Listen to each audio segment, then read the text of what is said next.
جو ایک کتے کو پانی پلا دینے کی وجہ سے ایک فاحشہ اور بدچلن عورت جو اپنا جسم بیچتی تھی، جس کے بارے میں حدیث میں فاحشہ کا لفظ موجود ہے، ایک دوسری حدیث میں جس کے لیے زانیہ کا لفظ موجود ہے، یعنی بدچلن عورت جو جسم بیچا کرتی تھی، ایسی عورت اپنے کسٹمر کو ڈھونڈنے کے لیے اور تلاش کرنے کے لیے کہیں جا رہی تھی، راستے میں اس کو ایک پیاسا کتا دکھتا ہے جو زمین پر اپنی زبان رگڑ رہا ہے، یعنی زمین سے پانی کی امید لگا رہا ہے کہ ہمیں زمین سے کوئی پانی مل جائے۔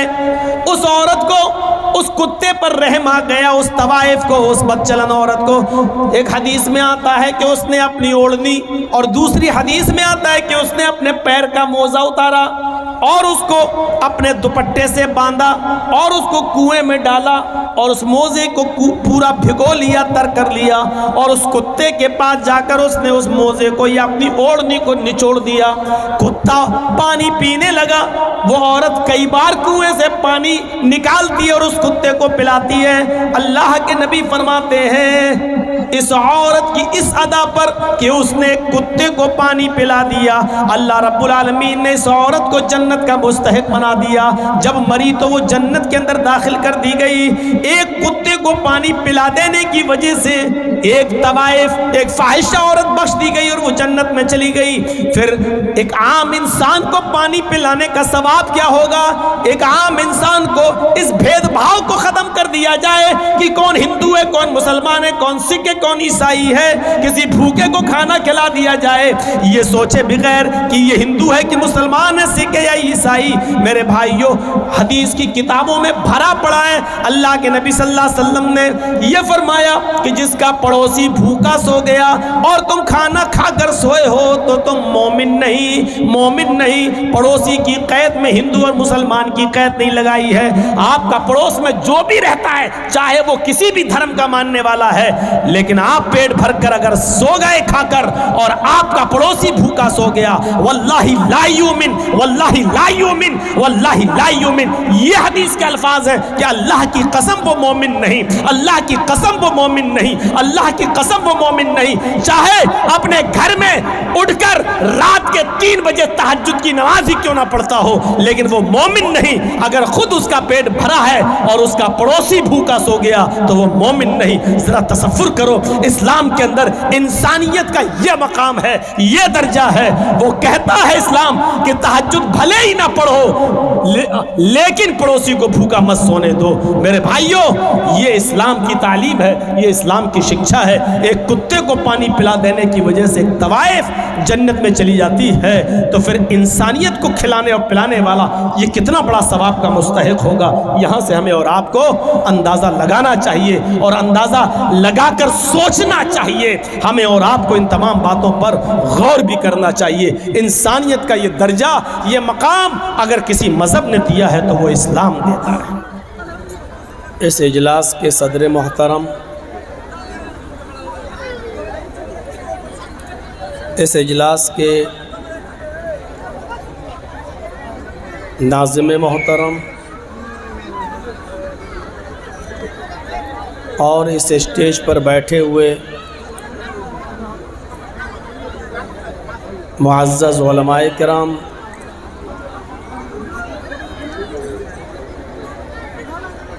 معزز سامعین حضرات، اسلامی خواتین، ماں اور بہنوں، قوم و ملت کے لائق ور نوجوانوں، عزیز بچوں،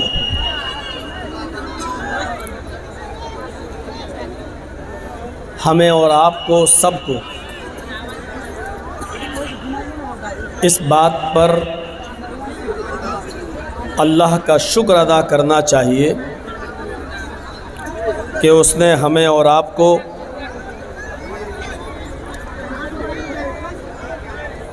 اسلام جیسا مذہب عطا فرمایا۔ قرآن جیسی مقدس کتاب اس نے ہمیں اور آپ کو عطا فرمائی۔ محمد الرسول اللہ صلی اللہ علیہ وسلم کا امتی ہونے کا شرف بخشا۔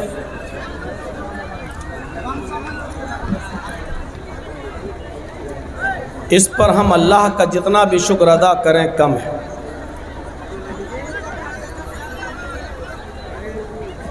انسانیت کراہ رہی تھی، اس کو سکون دیا اسلام نے۔ انسانیت کراہ رہی تھی، اس کو سکون دیا محمد الرسول اللہ صلی اللہ علیہ وسلم کی تعلیمات میں۔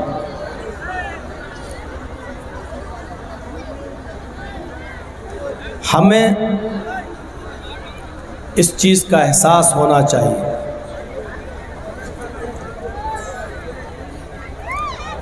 اسلام نے جہاں بہت سی چیزوں پر زور دیا ہے،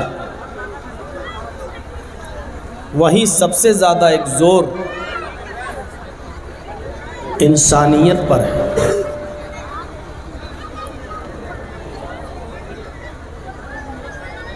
جو شخص جتنا زیادہ اسلام کا پیروکار ہوگا، وہ اتنا ہی زیادہ اس کے اندر انسانیت بھی پائی جائے گی۔ آج ہمارے بھارت کا سنویدھان بھی مذہب کی بنیاد پر نہیں ہے، انسانیت کی بنیاد پر ہے۔ اور دنیا میں ہر مذہب کے ماننے والے انسانیت کی بات کرتے ہیں۔ کبھی کبھی ٹی وی ڈیبیٹ پر جب مختلف پارٹیوں کے لوگ سامنے آتے ہیں اور ان سے سوال کیا جاتا ہے، تو وہ یہی کہتے ہیں کہ نہ ہم ہندو ہیں نہ ہم مسلمان ہیں، ہم انسان ہیں۔ اس میں کوئی شک نہیں، انسانیت کا درس دنیا کا ہر مذہب دیتا ہے، لیکن انسانیت کو سب سے اعلیٰ مقام اگر کسی مذہب نے دیا ہے تو وہ ہے اسلام۔ اگر اسلام نہ ہوتا، اگر اسلام نہ آیا ہوتا تو ہمیں انسانیت معلوم ہی نہیں ہوتی، ورنہ یہی انسان پہلے بھی تھے جو اپنے گھروں میں بچوں کے پیدا ہونے پر سب سے پہلے شراب کے ڈراپس، شراب کے قطرے ان کے حلق میں ڈالا کرتے تھے۔ یہی انسان پہلے بھی تھے جو اپنے گھروں میں پیدا ہونے والی لڑکیوں کو 3 4 سال 6 سال پالنے اور پوسنے کے بعد کسی جنگل میں لے جا کر اپنی انہی بچیوں کو دفن کر دیا کرتے تھے۔ یہ انسان پہلے بھی تھے۔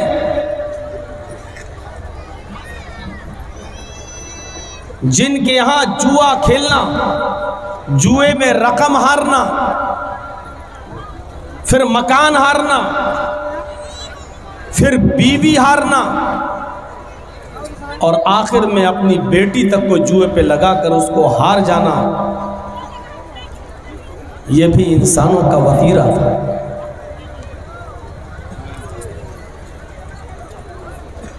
ایک ایک روٹی اور ایک ایک بوٹی کے پیچھے ایک دوسرے کا قتل کر دینا، اور ایک آدمی کی بکری دوسرے کے کھیت میں جا کر تھوڑی سی گھاس کھا لیتی تھی، تو اتنی سی بات پر دونوں قبیلوں کے درمیان 27 سال تک جنگ ہونا اور دونوں طرف سے 40,000 افراد کے مرنے اور قتل ہو جانے کے بعد بھی جنگ بند نہ ہونا، 40,000 لوگوں کی جان صرف ایک بکری کی تھوڑی سی گھاس کھا لینے کی بنیاد پر ان کا مرڈر کر دیا جائے اور قتل کر دیا جائے، ایسا کرنے والے بھی انسان تھے۔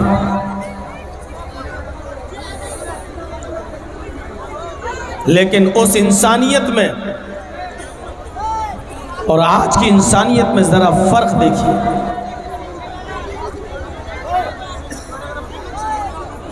لڑکیوں کو زندہ رکھنے کا، زندہ رہنے کا حق کس نے دیا؟ لڑکیوں کو والدین کی وراثت میں حقدار کس نے بنایا؟ میں کچھ نہیں بولوں گا، جس کو وہ بھی ایک انسانیت اور آج کی انسانیت میں فرق دیکھیے۔ لڑکیوں کو والدین کی وراثت میں حق کس نے دلایا؟ بھائی کی وراثت میں بہن کو حق کس نے دلایا؟ یہ سب آپ نظر ڈالیے۔ سب سے زیادہ زور اسلام نے دیا ہے۔ آئیے قرآن کریم کی اس آیت پر ذرا ایک سرسری نظر دوڑائیں۔ اس میں صرف مسلمانوں کی عزت کی بات نہیں کر رہا اللہ تبارک و تعالی، پوری انسانیت اور پوری بنی آدم کی عزت اور تکریم کی بات کی جا رہی ہے۔ وَلَقَدْ كَرَّمْنَا بَنِي آدَمَ وَحَمَلْنَاهُمْ فِي الْبَرِّ وَالْبَحْرِ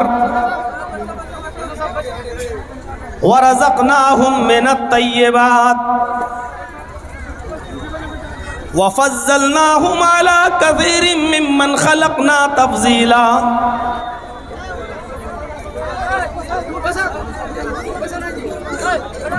پوری آیت آپ کے سامنے پڑھ دی اور دیکھیے اس آیت کے ترجمے پر، وَلَقَدْ كَرَّمْنَا بَنِي آدَمَ، ہم نے بنی آدم کو مکرم بنایا، عزت بخشی۔ آدم کے ہر بیٹے کو اللہ رب العالمین کہہ رہا ہے کہ ہم نے عزت عطا فرمائی ہے۔ یہ نہیں کہہ رہا ہے کہ ہم نے مسلمانوں کو عزت دی،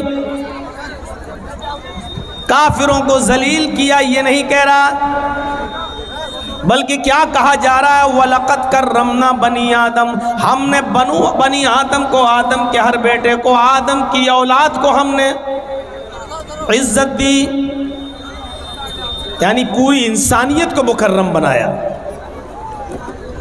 ہندو کو بھی عزت دی، مسلمان کو بھی عزت دی، سکھ کو بھی عزت دی، اس لیے کہ وہ انسان ہے اور انسان عزت کرنے کے لائق ہے۔ بنا کسی سبب کے اور بنا کسی بات کے آپ کسی غیر مسلم کو نہ تو گالی دے سکتے ہو، نہ مار سکتے ہو، نہ اس کو اس کے گھر سے نکال سکتے ہو، نہ اس کے ادھیکار چھین سکتے ہو۔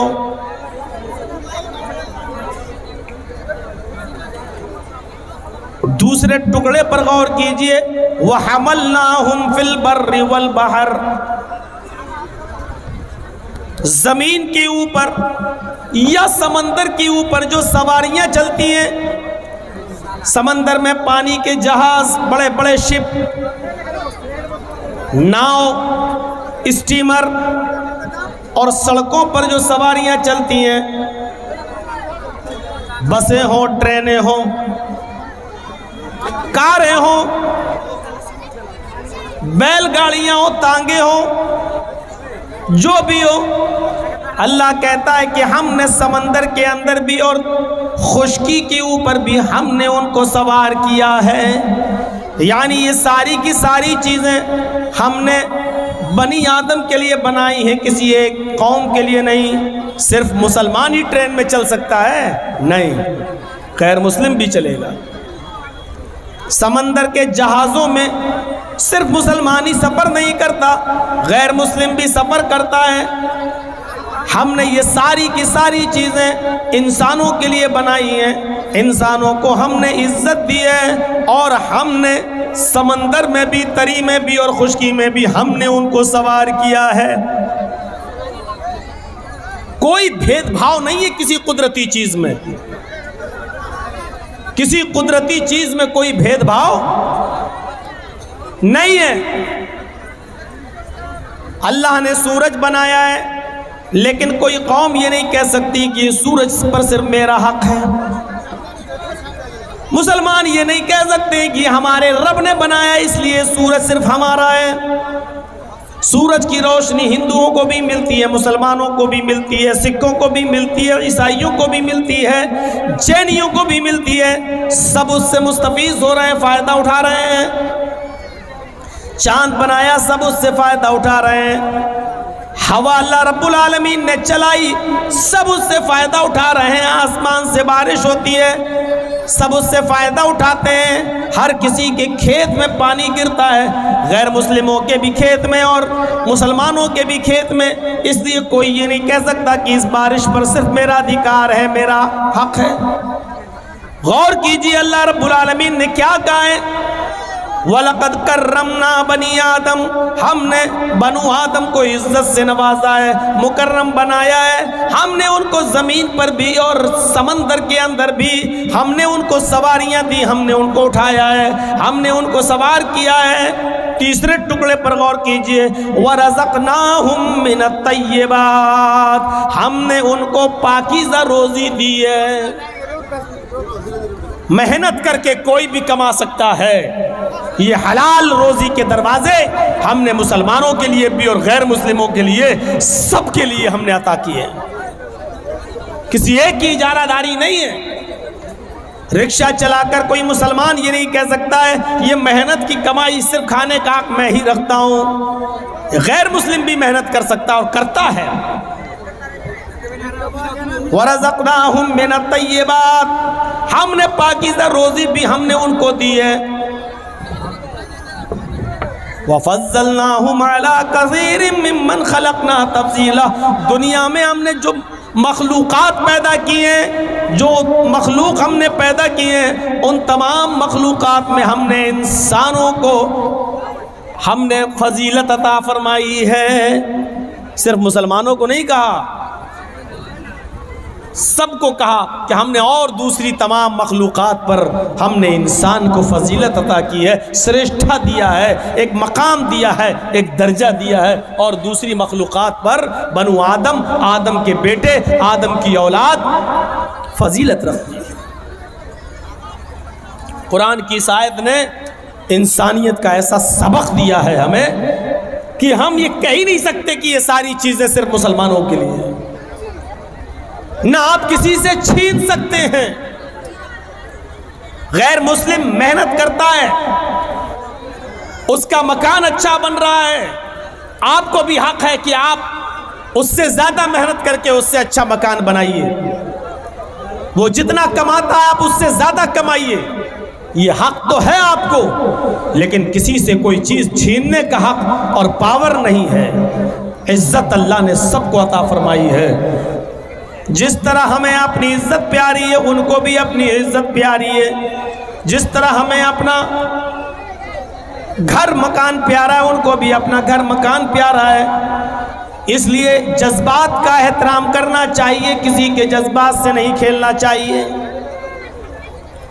قرآن آپ پڑھیں گے تو آپ کو پتہ چلے گا کہ قرآن ساری دنیا کی انسانیت کو ایک خاندان سے جوڑتا ہے، ایک خاندانی بتاتا ہے، آپس میں رشتہ جوڑتا ہے ہمارا۔ مولانا صاحب خطبہ مسجد میں دے رہے تھے، ان کا خطبہ سن کر ایک آدمی بیچارہ اپنے گھر گیا اور اپنی بیوی کو گود میں اٹھا کے ناچنے لگا۔ تو بیوی نے کہا کیا بات ہے، بڑے خوش نظر آ رہے ہو، آج مولانا صاحب نے محبت پر خطبہ دیا ہے کیا؟ تو امام بیچارہ گھر کا آدمی بولا نہیں، مولانا صاحب نے کہا ہے خطبے میں جو اپنی سب سے بڑی مصیبت کو خوشی خوشی اٹھائے گا وہ سیدھے جنت میں جائے گا۔ تو ہم سب سے بڑی مصیبت کو خوشی خوشی اٹھا رہے ہیں تاکہ جنت میں چلے جائیں۔ تو شوہر پریشان ہے اپنی بیویوں سے، اور آپ نے جلسے میں اتنا پاس عورتوں کا رکھ دیا ہے۔ پورے جلسے میں اپنی چپل دکھا رہی ہوں گی، ساڑی دکھا رہی ہوں گی، چوڑیاں دکھا رہی ہوں گی، اور دکان بتا رہی ہوں گی ہم کہاں سے خرید کے لائے ہیں۔ ان کو جلسے میں آپ نے اتنا قریب کر دیا۔ انسانیت کا ایک سبق پڑھایا ہے اسلام نے۔ قرآن کی دوسری آیت پیش کرنے جا رہا ہوں آپ کے سامنے۔ اس آیت کو آپ دیکھیں گے تو پتہ چلے گا کہ پوری دنیا کی انسانیت کو ایک خاندان سے جوڑ رہا ہے اسلام۔ یا ایھا الناس انا خلقناکم من ذکر و انثی وجعلناکم شعوبا وقبائل لتعارفوا ان اکرمکم عند اللہ اتقاکم۔ اس سے بڑی انسانیت کہاں ملے گی؟ دنیا کے سارے دھرم خالی ہیں، باسودیو کوڈمبس کہنے والے بہت ملیں گے، ساری دنیا ایک خاندان کی طرح ہے۔ لیکن دیکھ لیجئے یو پی کے چناؤ میں اور یو پی کے الیکشن میں جو اکثریت ہے وہ اقلیت کو انسان مانتی ہی نہیں ہے۔ پورا کا پورا چناؤ کا پرچار اسی پر کیا جاتا ہے کہ ہم ہی انسان ہیں، دوسرا انسان ہے ہی نہیں۔ اور دھرم یہ کہتا ہے کہ سب ایک خاندان کی طرح ہے۔ اسلام نے ساری دنیا کے لوگوں کو کیسے جوڑا؟ یا ایھا الناس، ہے سمپورن جگت کی مانو ذاتی، ہے ساری دنیا کے انسانوں، مسلمانوں نہیں، ہے ساری دنیا کے انسانوں۔ انا خلقناکم من ذکر و انثی، ہم نے تم کو ایک ہی مرد اور ایک ہی عورت سے پیدا کیا ہے۔ ہم نے تم کو ایک ہی مرد اور ایک ہی عورت سے جنما ہے۔ تمہارا باپ ایک ہے اور تمہاری ماں ایک ہے۔ دیکھیے کیسا خاندان بنا دیا ہے۔ تم سب ایک ہی باپ کے بیٹے ہو، ایک ہی ماں کے بیٹے ہو، تم سب کا باپ ایک ہے، تم سب کی ماں ایک ہے۔ تمہارا باپ آدم، تمہاری ماں حوا، تمہارا باپ آشو اور تمہاری ماں ہیووتی شتروپا، تم سب ایک ہی آشو اور شتروپا کی سنتان ہو، آدم کے بیٹے ہو اور حوا کے بیٹے ہو، یعنی تم سب آپس میں بھائی بھائی ہو۔ اب کیا رہ جاتا ہے؟ اس آیت کے بعد انسانیت کا اور اعلیٰ مقام کہاں سے پیش کیا جائے؟ کیا ایک باپ کی اولاد بتا دینا اور ہمیں ہندو اور عیسائی اور سکھ اور جینی اور بدھسٹ سب کو ایک ہی باپ کا بیٹا کہہ کر بھائی بھائی بنا دینا، اس کے بعد انسانیت کا کون سا درجہ باقی رہ جاتا ہے جو اسلام دینا بھول گیا؟ نعوذ باللہ، انسانیت کے اس اونچے درجے پر فائز کیا ہے۔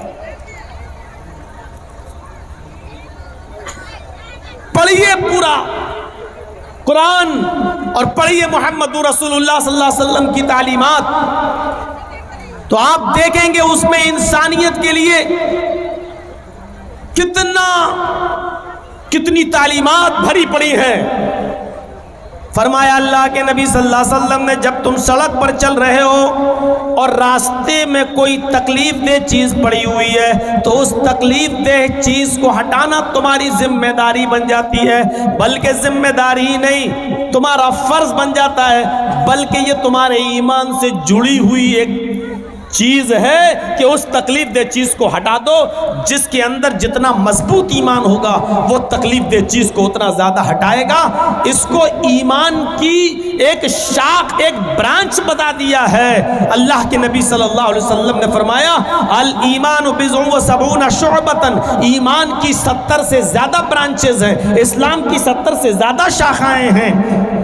فَأَفْضَلُهَا قَوْلُ لَا إِلَهَ إِلَّا اللَّهِ، اسلام کی سب سے افضل شاخ اور برانچ کیا ہے؟ لا الہ الا اللہ کا اقرار، اللہ کے علاوہ کوئی معبود نہیں اس بات کا اقرار۔ وَأَدْنَاهَا، اور ایمان کی سب سے ادنا، سب سے نیچی جو شاخ ہے لیکن وہ بھی ایمان کا ایک حصہ ہے، وہ کیا ہے؟ اماطۃ الاذى عن الطریق، راستے میں کانٹا پڑا ہے، یہ مت دیکھو یہاں سے ہندو گزرے گا چبے چبنے دو، کوئی پتھر پڑا ہے ہندو ٹکرائے گا گرنے دو، یہاں تو مسلمان کی بستی ہی نہیں ہے، ہندو کا سر پھوٹے گا پھوٹنے دو، جینی کا پھوٹے گا پھوٹنے دو، سکھ کا پھوٹے گا پھوٹنے دو، میرے باپ کا کیا جا رہا ہے؟ اگر اس بستی میں مسلمان رہتے تو آپ ہٹا دیتے کہ کسی مسلمان کو تکلیف نہ پہنچے۔ اسلام کیا کہہ رہا ہے؟ محمد رسول اللہ کیا فرما رہے ہیں؟ آپ نے فرمایا نہیں نہیں، تمہیں اس پتھر کو وہاں سے ہٹانا پڑے گا، چاہے ہندو گزر رہا ہو یا مسلمان، سکھ گزر رہا ہو یا عیسائی، جینی گزر رہا ہو یا بدھسٹ، یہ انسانیت تمہارے اندر ہونا چاہیے، یہ ایمان کا ایک حصہ ہے۔ اس تکلیف دہ چیز کو، کیلے کے چھلکے کو، کانٹے کو، اس پتھر کو یا اور کوئی چیز وہاں پڑی ہوئی ہے جس سے انسان کو تکلیف پہنچ سکتی ہو، اس کو ہٹا دینا ایمان کا ایک حصہ ہے، ایمان کی ایک شاخ ہے، لہذا اس تکلیف دہ چیز کو ہٹائیے۔ یہ تعلیم بھری پڑی ہے اسلام کے اندر۔